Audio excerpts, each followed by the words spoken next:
In this video, you are going to see how to remove the dot from our text in Microsoft Word document. Here you will see I have many dots over here. We can use two methods. Let me select the text, go to home, go to the paragraph group and uncheck the show hide option.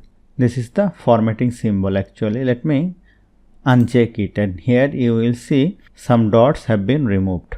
And here you will see I have some dots over here. I want to remove it also.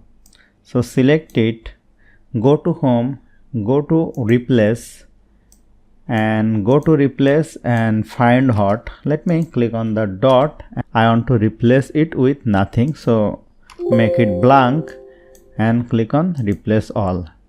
Click on OK, yes, and here you will see this is perfect. So hope you found this video helpful.